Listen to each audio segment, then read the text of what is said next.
we've talked a little while, and I've talked to you and other persons have come up, but ultimately there is only one keynote speaker, and so it wasn't me,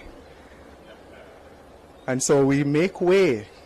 Let me adjust the microphone, and we make way for Dr. the Most Honorable Mr. Andrew Holness.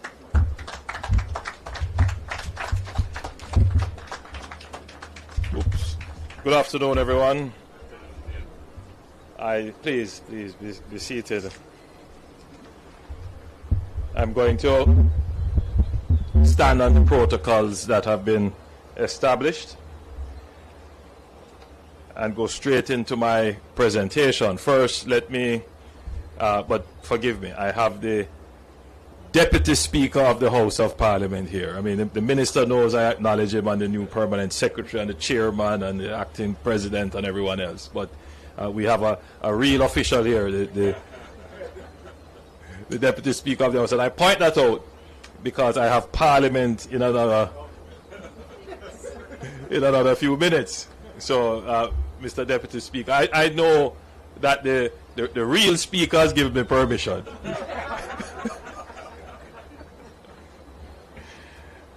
Thank you very much, ladies and gentlemen. This is the third time in a matter of months that I am here at the NWC at a handing over ceremony for equipment.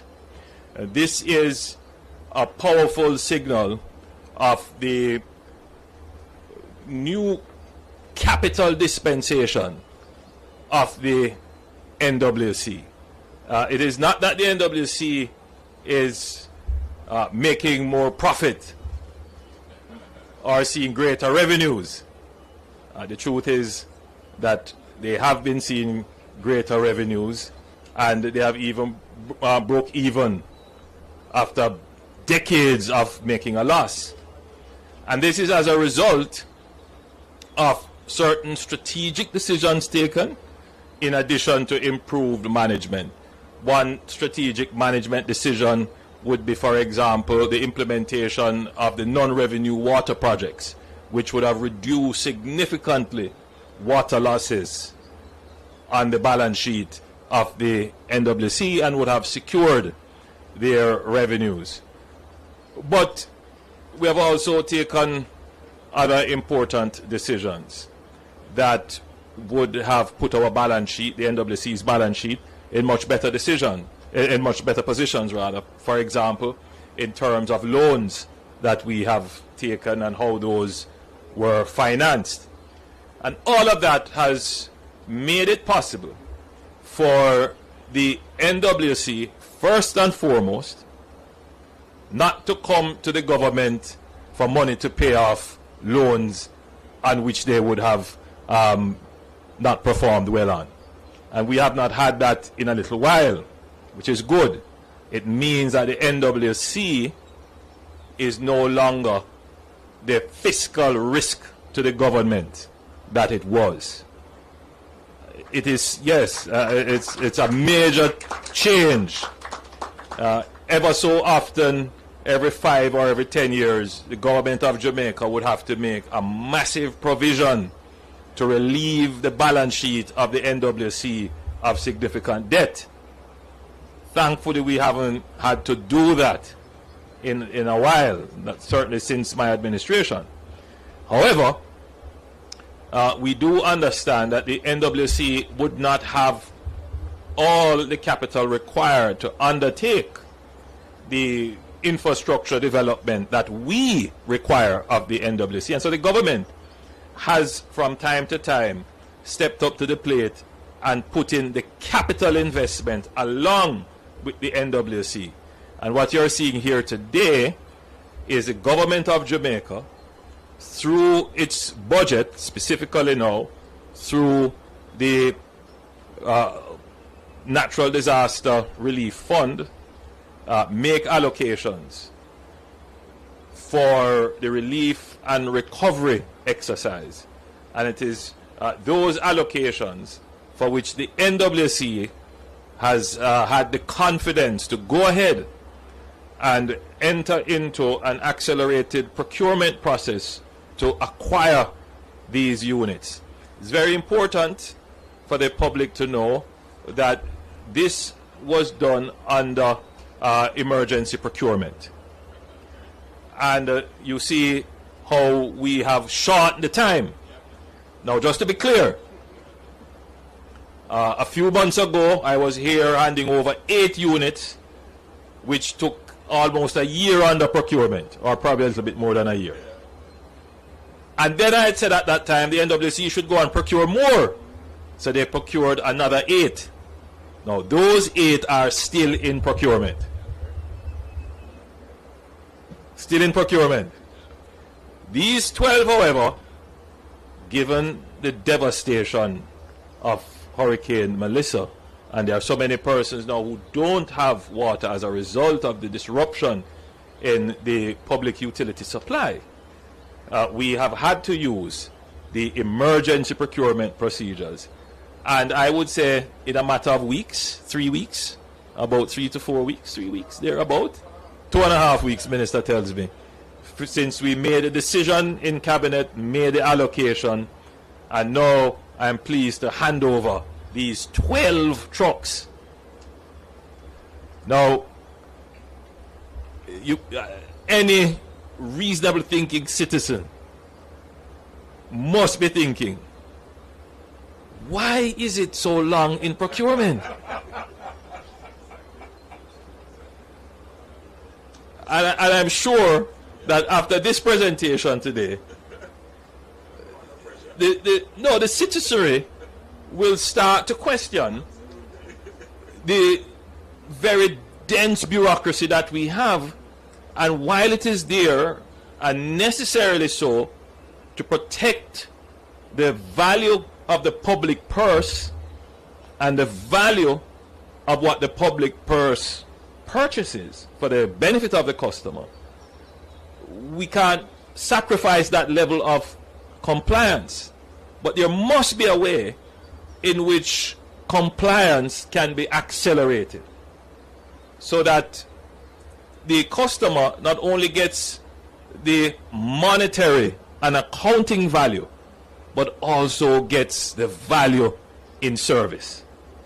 Because can you imagine if we had to go through the regular procurement process, what would have happened to the people in Westmoreland and St. Elizabeth and Hanover and parts of St. James and Trelawney, who will now benefit from having a greater supply of water? And that is the challenge that governments face, not just in Jamaica, all over. It's the same complaint that the modern bureaucracy is moving way too slow relative to the demands of the public and the citizens of our democratic countries. And what is emerging now as a new school of thought is how can we use technology, specifically artificial intelligence, to accelerate some of these bureaucratic processes to give the confidence of scrutiny and compliance, but at the same time speed of service delivery. And this is something that we have already started to contemplate. We had announced a few months ago the formation of SPEED, which is our process to review the public bureaucracy with a view to enhancing speed in terms of how services are delivered. I want to also just use this opportunity to make the point that we're not only seeking to purchase water trucks. We have already started a process to purchase tipper trucks from the existing trade. I see Tankwell is here, and these trucks are from Tankwell.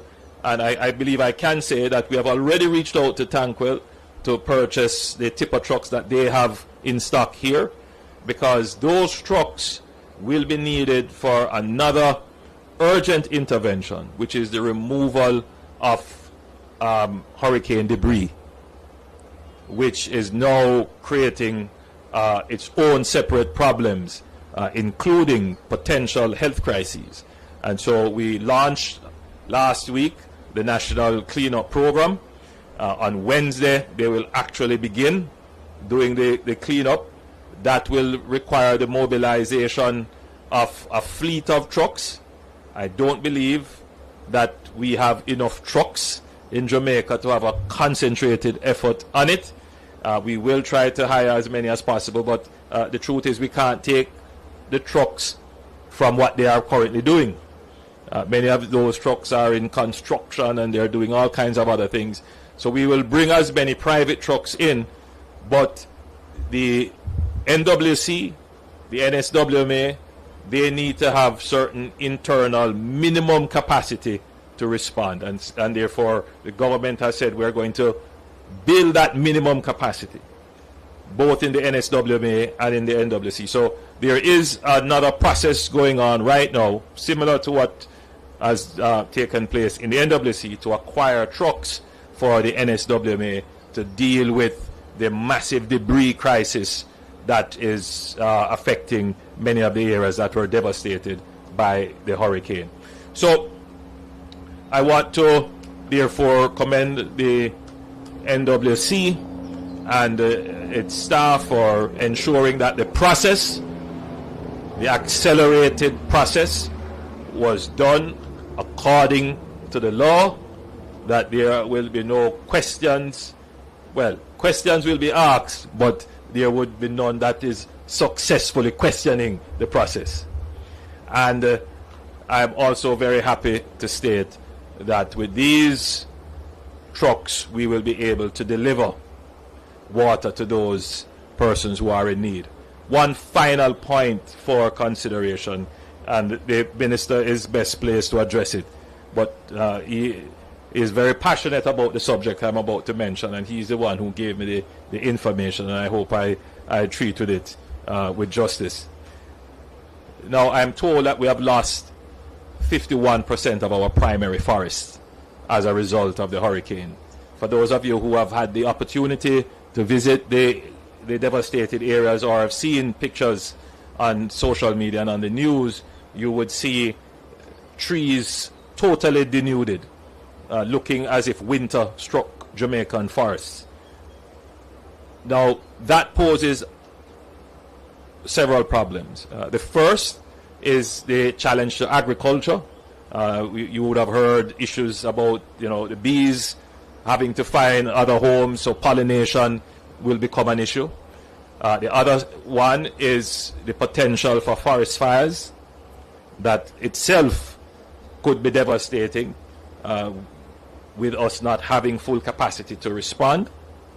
And then the third and most concerning is that in the areas that we have lost some of the forests, these would be our major natural underground water storage, particularly in the cockpit country.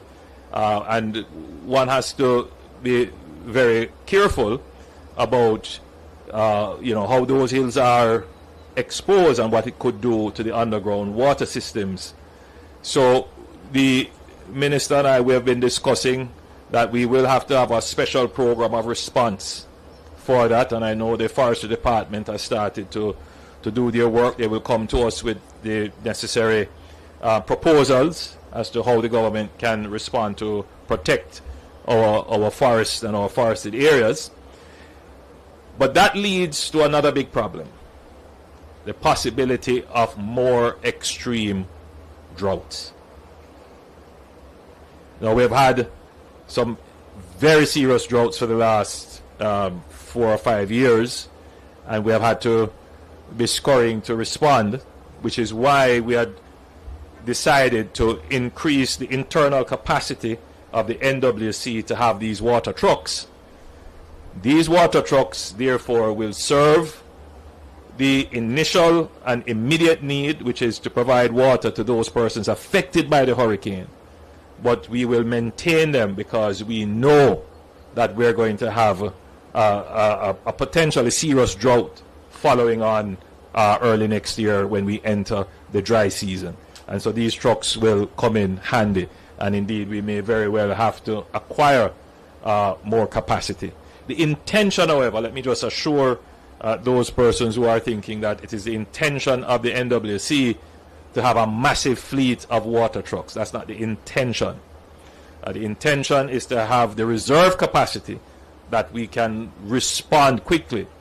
But really, we need a fleet of about 100 or more water trucks, and that really should be a private sector endeavor. And therefore, the NWC will be working even closer with the private sector to make sure that there is this standing capacity within the country, managed both by government but mainly by the private sector, that would have the time, resources, effort, and management to manage a fleet of 100 trucks, while the NWC can focus on what it should be focusing on, providing water to your homes. So I just wanted to lay that out. So ladies and gentlemen, it is time for Parliament. Thank you very much.